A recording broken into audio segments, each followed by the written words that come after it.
여러분의 좋아요와 구독은 채널에 큰 힘이 됩니다. 여러분이 시청하고 계신 지역을 댓글로 남겨주세요. 동창회에서 돌아온 정서아의 모습이 달랐습니다. 새벽 1시가 넘어서 현관문이 열리는 소리에 잠에서 깼는데 평소보다 발걸음이 가벼웠어요. 거실 불을 켜고 물을 마시는 서아의 뒷모습을 침실 문틈으로 지켜보았습니다. 머리카락에서 낯선 향기가 풍겼고 립스틱이 평소와 다른 색깔이었죠. 로즈 핑크였는데 서아가 즐겨 쓰던 베이지 톤과는 완전히 달랐어요. 다음 날 아침 서아는 평소보다 일찍 일어나 거울 앞에서 오래 서 있었습니다. 헤어 에센스를 더 많이 발랐고 옷장에서 한참을 고민하더니 평소 입지 않던 원피스를 꺼내 입었어요. 목선이 살짝 파인 검은색 원피스였는데 회사에 입고 갈 만큼 단정하면서도 어딘가 다른 느낌이 났습니다. 오늘 뭔가 특별한 일 있어?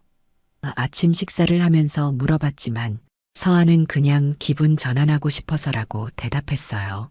평소에는 아침을 간단히 먹고 나가던 서아가 거울을 한 번 더 보고 향수까지 뿌리고 나갔습니다. 그때부터였어요. 무언가 달라진 게 시작된 건 말이죠. 김다율이 가장 먼저 눈치챘습니다. 6살 아이의 감각은 어른보다 예민해서 엄마의 작은 변화도 놓치지 않거든요. 아빠, 엄마가 오늘도 그 반짝이는 냄새야. 다율이 코를 킁킁거리며 말했어요.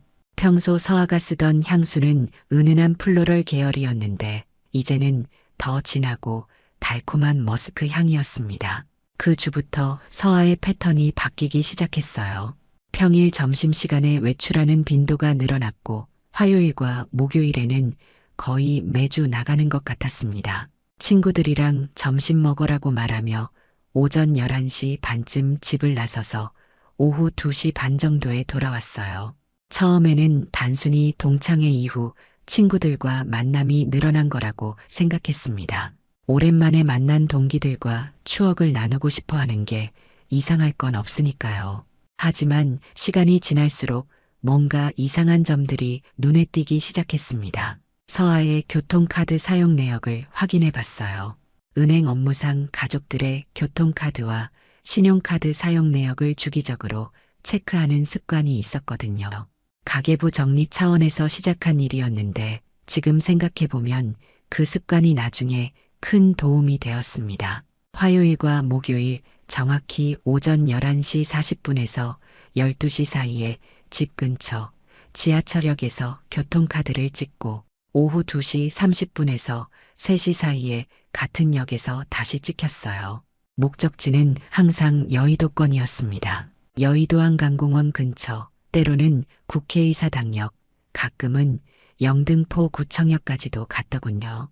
달력에 서아의 외출 시간을 표시해 보니 규칙성이 보였습니다. 매주 화요일과 목요일 거의 같은 시간대에 같은 패턴으로 움직이고 있었어요. 친구들과의 만남치고는 너무 일정했습니다. 보통 친구들끼리 만날 때는 시간이나 장소가 더 유동적이잖아요. 그런데 서아의 스케줄은 마치 누군가와 정기적인 약속이 있는 것처럼 일정했어요. 처음에는 그냥 우연의 일치라고 생각하려 했지만 3주 연속으로 같은 패턴이 반복되자 의심이 들기 시작했습니다. 서아의 옷차림도 점점 달라졌어요. 평소 집에서 입던 편안한 옷 대신 외출할 때 입는 옷을 골라 입었고 화장도 더 신경 써서 했습니다. 특히 화요일과 목요일에는 평소보다 일찍 일어나서 샤워를 하고 머리를 꼼꼼히 말렸어요. 향수도 더 진하게 뿌리고 액세서리까지 신경 써서 착용했습니다. 집에서 간단히 점심을 먹고 쉬는 날과는 완전히 다른 모습이었죠. 마치 누군가를 만나러 가는 것처럼 말이에요. 저는 시중은행에서 창구 매니저로 일하고 있어요. 오랫동안 숫자와 서류를 다루는 일을 하다 보니 자연스럽게 패턴을 파악하고 세부 사항을 체크하는 습관이 생겼습니다. 고객의 거래 내역에서 이상 징후를 찾아내거나 서류에 작은 오류를 발견하는 게 제 업무의 일부였거든요. 그런 직업적 습관이 이번에는 아내의 변화를 관찰하는 데 발휘되고 있었어요. 감정적으로 접근하기보다는 객관적인 데이터를 모으고 분석하는 쪽으로 생각이 기울었습니다. 다율이 또 한 번 엄마의 변화를 지적했어요. 엄마, 요즘 전화할 때 목소리가 달라져. 아이의 말에 귀를 기울여 보니 정말 그랬습니다. 서아가 전화를 받을 때의 목소리 톤이 예전과 달랐어요. 더 밝고 들뜬 목소리였고 때로는 방으로 들어가서 문을 닫고 통화하기도 했습니다. 평소에는 거실에서 자연스럽게 전화를 받던 서아가 말이죠. 그리고 전화가 끝난 후에는 항상 미소를 짓고 있었어요. 무의식적으로 입꼬리가 올라가 있는 모습을 여러 번 목격했습니다. 이런 변화들을 하나하나 정리해 보니 동창회 이후 서아에게 뭔가 새로운 일이 생겼다는 걸 확신할 수 있었어요. 문제는 그것이 무엇인지, 그리고 우리 가족에게 어떤 영향을 미칠 것인지였습니다. 감정적으로 다가가서 추궁하기보다는 좀 더 신중하게 상황을 파악해 보기로 했어요. 성급한 판단은 금물이었고 확실한 근거 없이 의심만으로 가정을 흔들 수는 없었으니까요. 월요일 오후 여의도 지점에서 업무를 보던 중 흥미로운 이야기를 들었습니다. 김 부장님께서 관리하시는 VIP 고객 중 한 분이 대화 중에 언급한 내용이었어요. 요즘 IFC몰 카페에서 사모펀드 컨설턴트 하는 사람이 여자랑 손잡고 다니던데 금융가 사람들 참 바쁘긴 하지만 그래도 점심시간엔 여유가 있나 봐요. 별 뜻 없이 던진 말이었겠지만 제게는 큰 의미로 다가왔습니다. IFC몰이면 여의도 국제금융센터 안에 있는 쇼핑몰이죠. 서아가 교통카드로 찍힌 동선과 정확히 일치하는 지역이었어요. 그날 저녁 서아에게 자연스럽게 물어봤습니다. 오늘 어디서 점심 먹었어? 아, 친구랑 여의도 쪽 카페에서 먹었어. 새로 생긴 곳인데 분위기가 좋더라고. 서아가 대답했는데 카페 이름을 물어보니 IFC몰 안에 있는 곳이라고 했어요. VIP 고객이 언급한 바로 그 장소였습니다. 시간대도 맞아떨어졌어요. 고객이 목격한 시간이 오후 1시쯤이었는데 서아의 교통카드 기록상 그 시간에 여의도에 있었거든요. 우연의 일치치고는 너무 정확했습니다. 다음 날 화요일 서아는 예상대로 오전 11시 반에 외출했어요. 오늘도 친구 만나러 가? 물어보니 응, 같은 카페에서 만나기로 했어라고 답했습니다. 저는 점심시간을 이용해서 여의도 쪽으로 가봤어요. 직접 확인해 보고 싶었거든요. IFC몰은 생각보다 큰 건물이었고 여러 층에 카페와 레스토랑들이 있었습니다. 하지만 서아가 말한 카페를 찾는 건 어렵지 않았어요. 2층에 있는 프랜차이즈 카페였는데 통유리창으로 되어 있어서 안이 훤히 보였습니다. 점심시간이라 사람이 많았지만 구석자리에 앉은 커플이 눈에 띄었어요. 남자는 정장 차림이었고 여자는 검은색 원피스를 입고 있었습니다. 서아가 그날 아침에 입고 나간 바로 그 원피스였어요. 가슴이 두근거리기 시작했지만 확실히 하기 위해 좀 더 관찰해 봤습니다. 남자의 손목에는 고급 시계가 차여 있었고 테이블 위에는 명함 케이스가 놓여 있었어요. 두 사람은 대화에 집중하고 있었고 때때로 웃음소리가 들렸습니다. 남자가 서아의 손을 잡는 모습도 목격했어요. 그 순간 모든 퍼즐이 맞춰지는 기분이었습니다. 서아의 변화, 규칙적인 외출 패턴, 새로운 향수와 화장법, 모든 게 설명이 되었어요. 저는 핸드폰으로 조심스럽게 사진을 몇 장 찍었습니다. 멀리서 찍은 거라 얼굴은 잘 보이지 않았지만 상황을 파악하기에는 충분했어요. 남자가 일어나면서 명함을 꺼내는 모습도 포착할 수 있었습니다. 명함을 자세히 보려고 했지만 거리가 너무 멀어서 글씨는 읽을 수 없었어요. 하지만 남자의 차량은 확인할 수 있었습니다. 지하 주차장에서 나오는 검은색 수입차였는데 번호판을 메모해 두었어요. 차량 뒷유리에는 공유 오피스 스티커가 붙어 있었고 조수석에는 서류 가방이 놓여 있었습니다. 사모펀드 컨설턴트라는 VIP 고객의 말이 맞는 것 같았어요.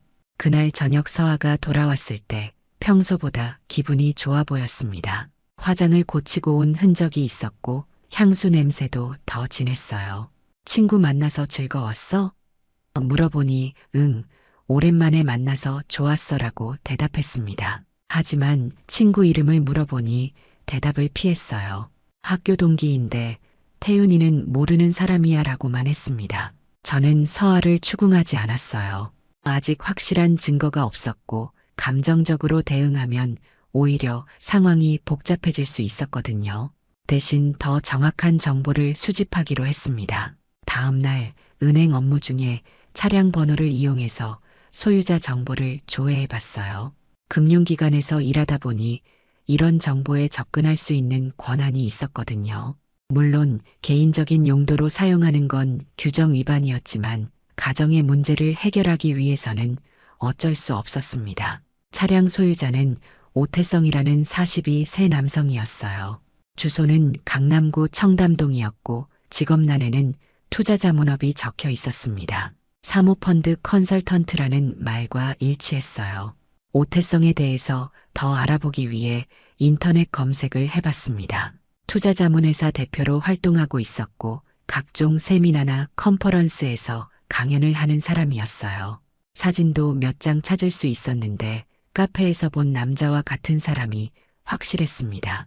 회사 홈페이지를 보니 여의도에 공유 오피스를 사용하고 있다고 나와 있었어요. 그것도 IFC몰과 가까운 곳이었습니다. 모든 정황이 들어맞고 있었어요. 서아가 만나고 있는 남자는 오태성이라는 투자자문업체 대표였고 두 사람은 정기적으로 여의도에서 만나고 있었습니다. 동창회에서 만난 사이일 가능성이 높았어요. 오태성의 나이나 직업을 보면 서아와 같은 학교 출신일 가능성이 충분했거든요. 하지만 여전히 두 사람의 관계가 정확히 무엇인지는 확신할 수 없었습니다. 단순한 친구 사이일 수도 있고 비즈니스 관련 만남일 수도 있었어요. 하지만 손을 잡는 모습이나 서아의 변화를 보면 그 이상의 관계일 가능성이 높았습니다. 저는 좀 더 확실한 증거를 수집하기로 했어요. 감정에 휘둘리지 않고 객관적인 사실들을 차근차근 모아가는 게 중요했습니다. 목요일 점심시간, 저는 다시 여의도로 향했습니다. 이번에는 오태성의 공유 오피스가 있는 건물을 찾아가 봤어요. 인터넷에서 확인한 주소를 따라가니 IFC몰에서 걸어서 10분 거리에 있는 고층 빌딩이었습니다. 로비에서 입주업체 안내판을 보니 12층에 여러 투자자문업체들이 입주해 있었고 그 중에 오태성의 회사명도 있었어요. 엘리베이터 앞에서 기다리고 있는데 뒤에서 누군가가 말을 걸었습니다. 혹시 12층 올라가세요? 돌아보니 정장을 입은 여성이 서 있었어요. 30대 후반 정도로 보이는데 차분하고 지적인 인상이었습니다. 네, 그쪽으로 가려고 하는데요. 저도 같이 올라가요. 남편 회사에 볼 일이 있어서요. 엘리베이터에서 자연스럽게 대화를 나누게 되었습니다. 남편분이 어느 회사에 다니세요? 투자자문업체 운영하고 있어요. 오태성이라고 하는데 혹시 아세요? 순간 심장이 멈추는 것 같았지만 태연하게 대답했어요. 아, 잘 모르겠네요. 저는 다른 업체에 볼 일이 있어서요. 12층에 도착해서 엘리베이터에서 내렸는데 그 여성이 오태성 회사 쪽으로 걸어가는 걸 보았습니다. 오태성의 아내였어요. 저는 잠시 망설이다가 용기를 내서 그 여성에게 다가갔습니다. 실례지만 잠깐 이야기할 수 있을까요? 중요한 말씀을 드리고 싶어서요. 그 여성은 의아해하면서도 저를 따라 로비 카페로 내려왔어요. 제 이름은 김태윤이고 시중은행에서 일하고 있습니다. 오태성 씨와 관련해서 말씀드릴 게 있어요. 핸드폰에서 며칠 전 찍은 사진을 보여주었습니다. 카페에서 서아와 함께 있는 오태성의 모습이었어요. 이 여자는 제 아내 정서아입니다. 며칠 전 IFC몰 카페에서 찍은 사진이에요. 그 여성의 얼굴이 굳어졌습니다. 잠시 침묵이 흘렀고 그 여성은 자신의 핸드폰을 꺼냈어요. 저는 박미정입니다. 이 사진 좀 보세요. 미정이 보여준 사진에는 오태성이 낯선 여성과 함께 있는 모습이 찍혀 있었어요. 지난주 화요일 여의도 한강공원에서 찍힌 사진이었는데 여성의 옷차림을 보니 서아가 분명했습니다. 저도 며칠 전부터 남편을 의심하고 있었어요. 최근 들어 행동이 이상해져서 몰래 따라가 봤거든요. 미정의 목소리는 차분했지만 분노가 섞여 있었습니다. 두 사람은 서로의 상황을 확인한 뒤 앞으로 어떻게 할지 논의했어요. 감정적으로 접근하면 안 됩니다. 증거를 확실히 모아야 해요. 미정의 말이 제 생각과 일치했습니다. 맞아요. 추궁만 해서는 잘잘못을 가릴 수 없어요.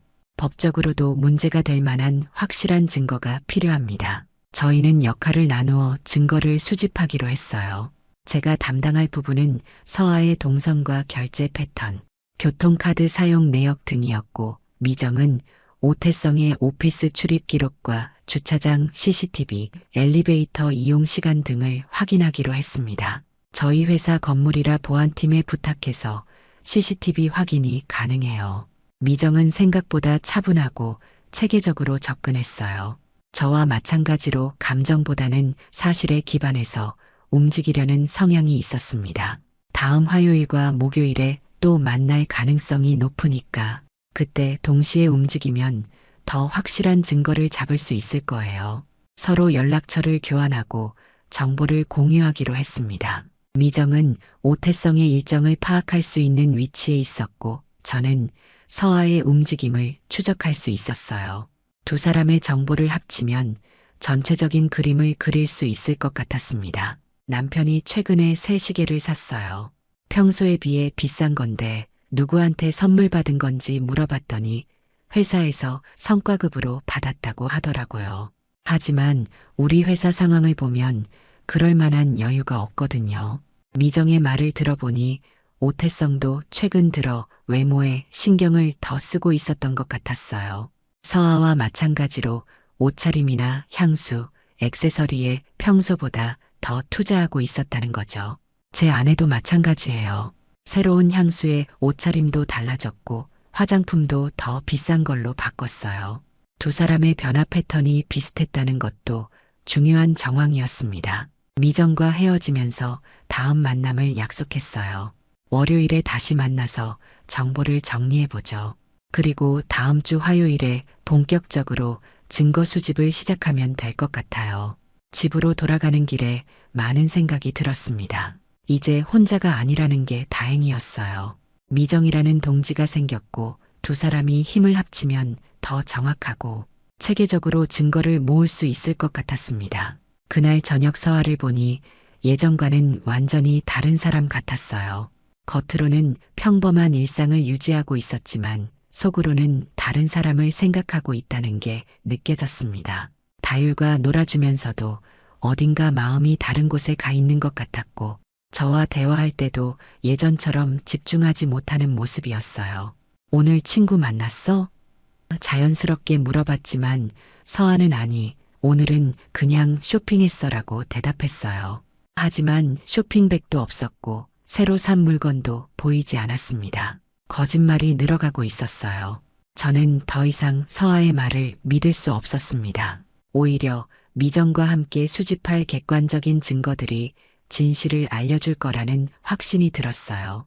감정에 휘둘리지 않고 차근차근 사실을 모아가는 게 중요했습니다.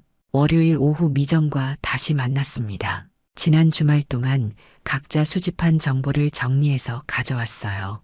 미정은 오태성의 최근 행동 패턴을 자세히 관찰한 결과를 보고했습니다. 화요일과 목요일 오전 11시쯤 회사를 나가서 오후 3시에 돌아와요. 점심 약속이 있다고 하면서 나가는데 돌아와서는 기분이 좋아 보이죠. 제가 파악한 서아의 패턴과 정확히 일치했어요. 제 아내도 같은 시간대에 외출하고 돌아옵니다. 이제 확실해졌네요. 저희는 더 구체적인 증거 수집 계획을 세웠습니다. 첫 번째로는 서아의 차량의 위치 추적 장치를 설치하기로 했어요. 가족 소유의 차량이고 위치 확인에 대한 동의 범위 내에서 설정하는 거라 법적으로 문제가 없었습니다. 블루투스 접속 로그도 체크해서 어떤 기기와 연결되는지 확인하기로 했어요. 두 번째로는 호텔이나 모텔 이용 증거를 찾는 것이었습니다. 미정이 오태성의 신용카드 명세서를 확인해 본 결과 최근 2달 동안 여의도 근처 호텔에서 여러 번 결제한 기록이 있었어요. 라운지 이용료나 주차료 명목으로 결제되어 있어요. 금액을 보면 단순히 라운지만 이용한 게 아닌 것 같은데요. 저도 서아의 신용카드를 확인해 봤지만 특별한 결제 내역은 없었어요. 대신 현금 인출 금액이 평소보다 늘어나 있었습니다. 현금으로 자기 몫을 결제하고 있는 것 같아요. 세 번째로는 통화 녹취였습니다. 본인이 참여하는 통화에 대해서는 녹취가 가능했기 때문에 서아와 오태성이 통화할 때 기록을 남기기로 했어요. 미정도 마찬가지로 오태성의 통화를 녹취하기로 했습니다. 이번 주 화요일에 본격적으로 시작해보죠. 저는 아내 동선을 따라가고 미정 씨는 남편 쪽을 체크하는 거예요. 화요일 아침 서아는 예상대로 외출 준비를 시작했습니다. 평소보다 더 신경 써서 화장을 했고 새로 산 원피스를 입었어요. 향수도 평소의 2배 정도 뿌렸습니다. 오늘도 친구 만나? 응, 오늘은 좀 늦을 수도 있어. 저녁 준비는 태윤이가 해도 될까? 처음으로 오후 시간이 더 길어질 거라고 말했어요. 서아가 나간 후 저는 차량 위치를 실시간으로 추적하기 시작했습니다. 핸드폰 앱으로 확인하니 예상대로 여의도 방향으로 이동하고 있었어요. 오전 11시 45분에 IFC몰 주차장에 도착했습니다. 미정에게 문자를 보냈어요. 아내 차량 IFC몰 도착. 남편 동향은 어때요? 곧 답장이 왔습니다. 남편도 방금 회사 나갔어요. 10분 후면 IFC몰 도착 예정. 두 사람의 동선이 정확히 맞아떨어지고 있었어요. 점심시간을 이용해서 직접 현장에 가봤습니다. 이번에는 좀 더 가까이에서 관찰할 수 있었어요. 카페 창가 자리에 앉은 두 사람을 확인했는데 이전보다 훨씬 친밀한 모습이었습니다. 서아가 오태성의 넥타이를 만지작거리는 모습도 보였고 오태성이 서아의 뺨을 살짝 어루만지는 장면도 목격했어요. 핸드폰으로 동영상을 촬영했는데 두 사람의 스킨십이 명확히 기록되었습니다. 1시간 정도 카페에서 시간을 보낸 후 두 사람은 함께 일어났어요. 오태성이 계산을 하고 서아와 손을 잡고 카페를 나갔습니다. 저는 멀리서 따라가며 두 사람의 행선지를 확인했어요. IFC몰에서 걸어서 5분 거리에 있는 비즈니스 호텔로 들어갔습니다. 로비에서 오태성이 리셉션에서 체크인하는 모습도 확인할 수 있었어요. 두 사람이 엘리베이터를 타고 올라가는 모습까지 확인한 후 저는 주차장에서 대기했습니다. 서아의 차량 위치를 보니 호텔 주차장에 그대로 있었어요. 오후 2시 30분쯤 두 사람이 호텔에서 나왔습니다. 엘리베이터에서 내려오면서 오태성이 서아의 어깨에 손을 올리고 있었고 서아는 머리를 오태성의 어깨에 기대고 있었어요. 로비에서 잠시 포옹을 나눈 후 각자 차량으로 향했습니다. 모든 과정이 동영상과 사진으로 기록되었어요. 서아가 집에 돌아온 건 오후 3시였습니다. 평소보다 30분 정도 늦었어요. 화장을 다시 한 흔적이 있었고 옷의 주름도 평소와 달랐습니다. 친구 만나서 즐거웠어? 응, 오랜만에 좋은 시간 보냈어. 서아의 대답은 거짓말이었지만 어떤 의미에서는 진실이기도 했어요. 실제로 즐거운 시간을 보냈을 테니까요. 그날 저녁 미정과 통화했습니다. 남편이 오후 3시에 회사로 돌아왔는데 평소보다 기분이 좋아 보였어요. 직원들한테도 친절하게 대하고 커피도 사주더라고요. 제 아내도 마찬가지였어요. 저녁 준비를 하면서 콧노래까지 불렀어요. 평소에는 안 그러는데 말이죠. 두 사람 모두 불륜 관계를 즐기고 있다는 게 확실했습니다. 이제 법적으로 문제가 될 만한 확실한 증거가 모였어요. 호텔 출입, 스킨십, 정기적인 만남, 모든 게 기록되어 있었습니다. 이제 어떻게 할 건가요? 미정이 물어봤어요. 일단 증거를 더 보완하고 법적 절차를 밟아야겠어요. 상간소송과 이혼소송을 동시에 진행할 생각입니다. 저도 같은 생각이에요. 감정적으로 대응하면 오히려 불리해질 수 있으니까요. 저희는 변호사를 통해 정식으로 법적 절차를 시작하기로 했습니다. 증거는 충분히 모았고 이제 남은 건 절차에 따라 진행하는 것뿐이었어요. 목요일 저는 더욱 치밀하게 두 사람의 움직임을 추적했습니다. 이번에는 호텔 엘리베이터까지 접근해서 결정적인 장면을 포착하고 싶었어요. 서아가 평소와 같은 시간에 외출한 후 저도 여의도로 향했습니다. 미정과는 호텔 로비에서 만나기로 했어요. 오늘은 좀 더 확실한 증거를 잡아야겠어요. 미정도 같은 생각이었습니다. 엘리베이터 CCTV 각도를 미리 확인해 봤는데 두 사람이 함께 타는 모습을 촬영할 수 있을 것 같아요. 오후 1시쯤 두 사람이 카페에서 나와 호텔로 향하는 모습을 확인했습니다. 이번에는 더 가깝게 접근할 수 있었어요. 호텔 로비에서 오태성이 리셉션에 키카드를 요청하는 모습도 들을 수 있었습니다. 315 키카드 부탁드려요. 미리 예약된 방이 있다는 뜻이었어요. 정기적으로 이 호텔을 이용하고 있다는 증거였습니다. 엘리베이터 앞에서 두 사람을 기다렸습니다. 다른 투숙객인 척 자연스럽게 행동하면서 같은 엘리베이터에 탔어요. 서아는 저를 알아보지 못했습니다. 모자를 눌러 쓰고 마스크를 착용해서 얼굴이 잘 보이지 않았거든요. 엘리베이터 안에서 두 사람의 모습을 관찰했는데 오태성이 서아의 허리에 손을 두르고 있었고 서아는 오태성의 가슴에 손을 올리고 있었어요. 3층에서 내린 척하면서 핸드폰으로 동영상을 촬영했습니다. 두 사람이 손을 깍지 끼고 315 방향으로 걸어가는 모습까지 기록할 수 있었어요. 이번에는 복도 끝에 있는 비상계단에서 대기했습니다. 방음이 잘 되는 호텔이었지만 복도로 나오는 소리는 들을 수 있었거든요.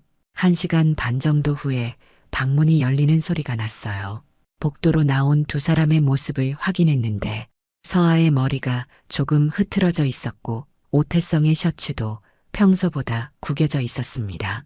엘리베이터에서 내려와 로비로 향하면서 두 사람이 나누는 대화도 들을 수 있었어요.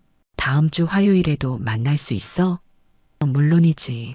이 시간이 너무 좋아. 우리 언제까지 이렇게 몰래 만나야 할까?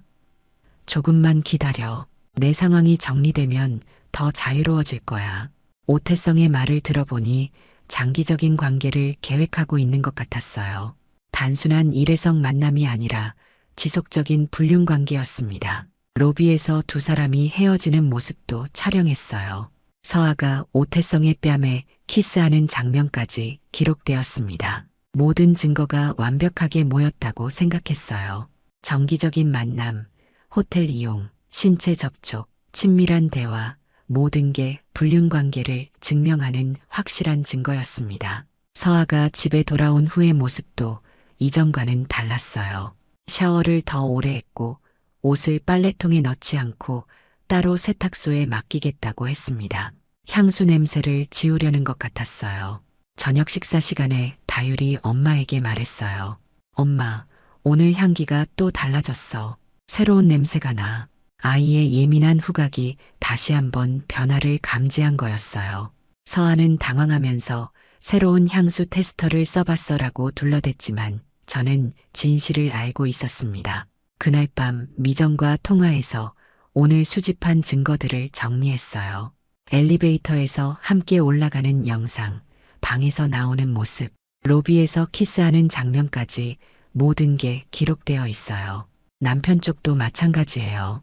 회사 복귀 후 직원들한테 하는 말을 들어보니 정기적인 만남이 계속될 예정인 것 같더라고요. 이제 법적 조치를 취할 충분한 근거가 마련되었습니다. 변호사와 상담을 받아보기로 했어요. 내일 오후에 변호사 사무실에서 만나요. 모든 증거를 정리해서 가져가죠. 집으로 돌아와서 혼자 생각에 잠겼습니다. 의심은 감정이지만 증거는 사실이라는 제 생각이 맞았어요. 이제 감정에 휘둘리지 않고 객관적인 절차에 따라 문제를 해결할 수 있을 것 같았습니다. 서아와 오태성이 나눈 대화를 다시 떠올려 봤어요. 우리 언제까지 이렇게 몰래 만나야 할까?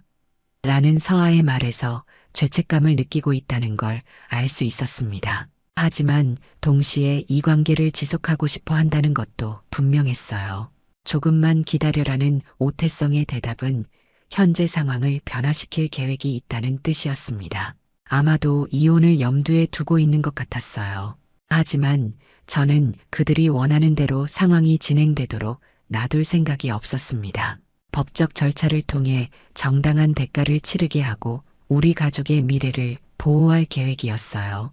다율의 미래도 생각해야 했습니다. 아이에게는 안정적인 환경이 필요했고 그런 환경을 만들어주는 게 제 책임이었어요. 감정적으로 흔들리지 않고 차근차근 절차를 밟아나가는 게 중요했습니다. 금요일 저녁 퇴근 후 집으로 돌아와서 거실 테이블 위에 지난 몇 주 동안 수집한 모든 증거들을 정렬해 놓았습니다. 사진들, 동영상 파일들, 교통카드 사용 내역, 신용카드 명세서, 통화 녹취 파일들이 시간 순으로 정리되어 있었어요. 마치 은행에서 대출 심사를 위해 서류를 검토할 때처럼 체계적으로 배열했습니다. 다율은 이미 잠자리에 들었고 서아는 샤워를 마치고 거실로 나왔어요. 평소처럼 텔레비전을 보려다가 테이블 위에 서류들을 발견했습니다. 이게 뭐야? 서아의 목소리에 당황스러움이 묻어 있었어요.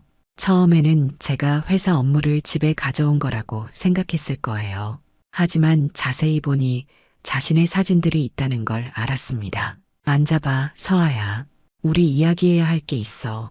제 목소리는 평소처럼 차분했지만 서아는 뭔가 심상치 않다는 걸 눈치챘을 거예요. 서아가 소파에 앉자 저는 첫 번째 사진을 보여주었습니다. IFC몰 카페에서 오태성과 함께 앉아있는 모습이었어요. 이 사진부터 설명해 줄 수 있어? 서아의 얼굴이 하얗게 변했습니다. 잠시 침묵이 흐른 후 언제부터 알고 있었어? 라고 물어봤어요. 부정하지 않은 것만으로도 인정하는 거나 마찬가지였습니다. 동창회 다음 날부터 의심하기 시작했어. 향수가 달라졌고 옷차림도 바뀌었지. 그리고 매주 화요일과 목요일마다 정기적으로 외출하는 패턴도 파악했고 두 번째 사진을 보여주었어요. 호텔 로비에서 손을 잡고 있는 모습이었습니다. 친구를 만난다고 했는데 이런 식으로 만나는 친구는 없을 거야. 서아는 더 이상 변명하지 않았어요. 대신 고개를 숙이고 있었습니다. 세 번째는 엘리베이터에서 포옹하고 있는 동영상이었어요. 오태성이라는 사람이지? 사모펀드 컨설턴트로 일하는. 서아가 고개를 들어 저를 쳐다봤어요. 어떻게 그 이름까지 알아? 증거를 모으는 건 제 전문 분야야.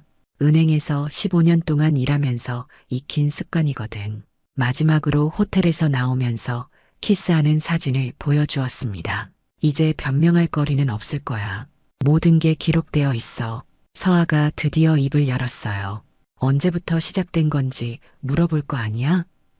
동창회 이후부터일 거야. 다른 건 궁금하지 않아. 중요한 건 이제 어떻게 할 것인가야. 서아는 잠시 생각에 잠겼다가 말했습니다. 미안해, 태윤아. 정말 미안해. 처음에는 단순히 옛 동창을 만나는 거였어. 하지만 점점 설렘이 필요해졌어. 우리 결혼 생활이 너무 평범해서 뭔가 새로운 자극이 필요했어. 태성이는 나를 다르게 봐줬어. 새로운 여자로 봐주는 것 같았어. 서아의 고백을 들으며 제 마음도 복잡해졌습니다. 화가 나기보다는 허탈했어요. 10년 넘게 함께 살아온 아내가 평범한 일상에 지쳐서 다른 남자를 찾았다는 게 슬펐습니다. 그 설렘이 우리 가정을 버릴 정도로 중요했어? 그런 건 아니야. 가정을 버리려고 한 건 아니었어. 그냥 둘 다 갖고 싶었던 거지. 서아가 대답하지 못했어요. 제 추측이 맞았기 때문이겠죠. 안정적인 가정은 유지하면서 동시에 새로운 자극도 즐기고 싶었던 거였어요. 태윤아, 나는 정말 우리 가족을 사랑해. 다율이도 사랑하고 너도 사랑해. 사랑한다면서 다른 남자와 호텔에 가는 건 뭐야? 그게 사랑하는 사람한테 할 짓이야? 서아는 더 이상 대답할 수 없었습니다. 모순된 행동이었다는 걸 본인도 알고 있었을 거예요. 이제 선택해야 해, 서아야. 계속 오태성과 만날 거라면 우리는 끝이야. 다율이한테도 설명해야 할 거고. 끝이라니, 그게 무슨 말이야? 이혼해야 한다는 뜻이야. 그리고 오태성한테는 상간소송을 걸 거야. 증거는 충분히 모아놨어. 서아의 얼굴이 더욱 창백해졌습니다. 상간소송까지. 법적으로 문제가 되는 행위를 했으니까 당연히 책임을 져야지. 감정적으로 처리할 문제가 아니야. 서아가 갑자기 울기 시작했어요. 태윤아, 한 번만 기회를 줘. 다시는 만나지 않을게. 정말 잘못했어. 하지만 저는 이미 결심을 굳혔습니다. 기회는 이미 여러 번 있었어. 매번 거짓말할 때마다 기회였어. 이제 늦었어. 다율이는 어떻게 해? 아이 생각은 안 해? 다율이 때문에라도 이렇게 할 수밖에 없어. 거짓말로 가득한 가정에서 자라는 게 아이한테 좋을 리 없잖아. 서아는 한참을 울었지만 저는 마음을 바꾸지 않았어요. 이미 선을 넘었고 되돌릴 수 없는 지점까지 왔다고 생각했습니다. 내일부터 변호사와 상담을 시작할 거야. 모든 절차는 법적으로 진행될 거고 감정적인 호소는 소용없어. 그날 밤 서아는 계속 사과했지만 저는 더 이상 들어주지 않았습니다. 객실로 들어가서 문을 잠그고 앞으로의 계획을 정리했어요. 상간소송과 이혼소송을 동시에 진행하고 다율의 양육권은 제가 가져오기로 했습니다. 증거는 충분했고 법적으로도 유리한 위치에 있었어요. 더 이상 감정에 휘둘리지 않고 절차대로 진행하면 되는 일이었습니다. 월요일 아침 법무법인에서 변호사와 상담을 받았습니다. 미정도 함께 참석해서 각자 수집한 증거들을 제출했어요. 변호사는 증거들을 검토한 후 상간소송과 이혼소송 모두 승소 가능성이 높다고 판단했습니다. 특히 호텔 출입과 신체 접촉이 명확히 기록된 동영상은 결정적인 증거가 될 것 같습니다. 상담을 마친 후 즉시 내용 증명서 발송 절차를 시작했어요. 오태성을 상대로 한 손해배상 청구 예고와 함께 사실관계를 요약한 문서를 작성했습니다. 증거 목록도 첨부해서 법적 대응이 불가피하다는 점을 명확히 했어요. 상대방이 합의를 원할 수도 있지만 일단은 정식 절차로 진행하는 게 좋겠습니다. 변호사의 조언이었어요. 화요일 오전 내용 증명서가 오태성의 회사로 발송되었습니다. 동시에 오태성이 근무하는 투자자문업체의 윤리 및 인사 담당 부서에도 사실통지서를 보냈어요. 직원의 불륜 행위가 회사 이미지에 미칠 영향을 고려해서 적절한 조치를 취해달라는 내용이었습니다. 물론 징계나 처벌은 회사 내규에 따른 것이라고 명시했어요. 오태성이 내용 증명을 받은 건 화요일 오후였을 거예요. 미정에게서 연락이 왔습니다. 남편이 회사에서 급하게 전화했어요. 당장 집으로 오라고 하더라고요. 목소리가 완전히 다르더라고요. 예상했던 반응이었어요. 갑작스럽게 법적 문제에 휘말리게 되자 당황하고 있는 것 같았습니다. 수요일에는 오태성의 회사에서 연락이 왔어요. 인사 담당자가 직접 전화해서 사실관계 확인을 위해 면담을 요청한다고 했습니다. 제가 제출한 증거들을 검토한 결과 회사 차원에서도 문제가 심각하다고 판단한 것 같았어요. 투자자문업은 신뢰가 생명인 업종이라 개인 행동이 회사 평판에 직접적인 영향을 미칩니다. 인사 담당자의 설명이었어요. 목요일 오후 오태성이 직접 제게 전화를 걸어왔습니다. 김태윤 씨, 한번 만나서 이야기할 수 있을까요? 오해가 있는 것 같은데. 하지만 저는 단호하게 거절했어요. 이미 법적 절차가 시작되었으니까 변호사를 통해서만 소통하겠습니다. 개인적인 만남은 필요 없어요. 오태성의 목소리에는 절망감이 묻어 있었어요. 아마 회사에서 징계 절차가 시작되었을 거예요. 금요일에 미정으로부터 결정적인 소식을 들었습니다. 남편이 회사 징계위원회에서 정직 3개월과 보직 해제 처분을 받았어요. 사실상 퇴사나 마찬가지죠. 투자자문업계는 생각보다 좁은 업계라서 한번 문제가 생기면 다른 회사로 이직하기도 어려워진다고 했어요. 그리고 남편이 서아 씨한테 연락했는데 당분간 보지 말자고 했대요. 예상했던 반응이었습니다. 법적 문제와 직장에서의 징계까지 겹치자 오태성도 이 관계를 지속할 여력이 없어진 거였어요. 자신의 안전부터 챙겨야 하는 상황이 된 거죠. 서아에게도 변화가 있었습니다. 오태성으로부터 연락이 끊기자 현실을 받아들이기 시작한 것 같았어요. 태윤아, 정말 이혼까지 해야 해? 다시 생각해보면 안 돼? 하지만 저는 이미 결심을 굳혔습니다. 봉투 한 장이 도착하고 모든 말은 끝났어. 이제 법정에서 결정될 일이야. 그 주말 다율에게 상황을 설명해야 했습니다. 6살 아이가 이해할 수 있는 수준으로 최대한 쉽게 설명했어요.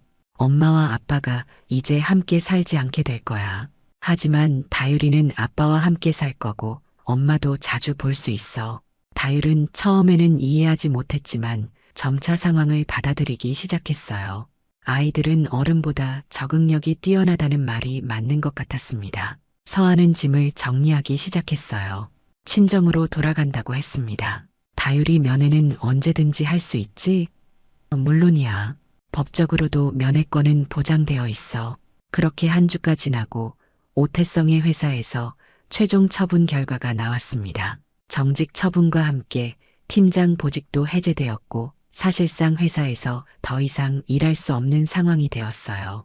미정은 남편이 완전히 무너졌다고 말했습니다. 직장을 잃고 가정도 파탄 났으니 당연한 반응이었어요. 하지만 저는 동정하지 않았습니다. 선택의 결과는 본인이 책임져야 하는 거니까요. 봉투 한 장으로 시작된 법적 절차가 모든 걸 바꿔놓았습니다. 감정에 휘둘리지 않고 체계적으로 접근한 결과였어요. 이제 남은 건 법정에서의 최종 판결뿐이었습니다. 석 달 후 법정에서 모든 절차가 마무리되었습니다. 상간소송에서는 오태성이 2천만 원의 손해배상금을 지급하라는 판결이 나왔고 이혼소송에서도 서하의 귀책 사유가 인정되어 재산 분할에서 불리한 조건을 받았어요. 무엇보다 다율의 양육권은 제가 가져올 수 있었습니다. 변호사는 제출하신 증거들이 워낙 명확해서 상대 측에서도 변론할 여지가 없었다고 평가했어요. 사진과 동영상, 통화 녹취, 시간대별 동선 추적 자료까지 모든 증거가 체계적으로 정리되어 있었거든요. 은행에서 오랫동안 일하신 경험이 도움이 되었을 것 같습니다. 판결문을 받아든 날 미정과 함께 커피를 마시며 그동안의 일들을 정리해 봤어요. 힘든 과정이었지만 감정적으로 대응하지 않은 게 결과적으로 좋았던 것 같아요. 미정의 말에 동감했습니다. 만약 처음부터 감정적으로 접근했다면 이렇게 깔끔하게 정리되지 않았을 거예요. 저도 이혼 절차를 진행하기로 했어요. 남편이 직장도 잃고 정신적으로도 많이 힘들어하고 있지만 용서할 수는 없더라고요. 미정도 저와 비슷한 결론에 도달했습니다. 한번 깨진 신뢰는 쉽게 회복되지 않는다는 걸 깨달은 거죠. 그 후 저는 다율과 함께 분당으로 이사했습니다. 새로운 환경에서 새 출발을 하고 싶었어요. 다율의 학교도 옮겼는데 다행히 아이는 금방 적응했습니다. 아이들의 회복력은 정말 놀라웠어요. 아빠, 새 집이 더 좋아. 놀이터도 가깝고 공원도 커. 다율이 웃으면서 말하는 모습을 보니 마음이 놓였습니다. 아이에게는 안정적인 환경이 가장 중요했는데 그런 환경을 만들어줄 수 있어서 다행이었어요. 일과 육아를 병행하는 게 쉽지는 않았지만 규칙적인 루틴을 만들어 나갔습니다. 아침에 다율을 유치원에 데려다주고 출근하고 저녁에는 함께 저녁 식사를 하고 책을 읽어주는 시간을 가졌어요. 주말에는 공원에 가거나 박물관을 둘러보며 시간을 보냈습니다. 서하는 한 달에 2번 정도 다율을 만나러 왔어요. 처음에는 어색했지만 점차 자연스러워졌습니다. 아이에게는 여전히 엄마였고 그 관계는 유지되어야 한다고 생각했거든요. 다율이가 많이 컸네. 아빠가 잘 키우고 있구나. 서하의 말에는 미안함과 고마움이 섞여 있었어요. 저는 담담하게 대답했습니다. 다율이 행복하게 자라는 게 가장 중요해. 오태성은 그 후 다른 지역으로 이사했다고 들었어요. 미정을 통해 전해 들은 소식으로는 작은 투자자문업체에 취직했지만 예전 같은 지위는 아니라고 했습니다. 한 번의 실수가 인생 전체를 바꿔놓은 거였어요. 하지만 그것도 본인이 선택한 결과였습니다. 1년이 지나고 제 삶은 완전히 안정을 찾았습니다. 은행에서의 업무도 평소와 같이 진행되었고 다율과의 일상도 자연스러워졌어요.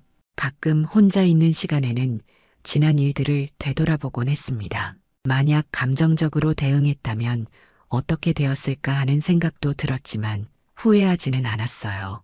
객관적인 증거와 법적 절차를 통해 문제를 해결한 게 모든 사람에게 가장 좋은 방법이었다고 확신했습니다.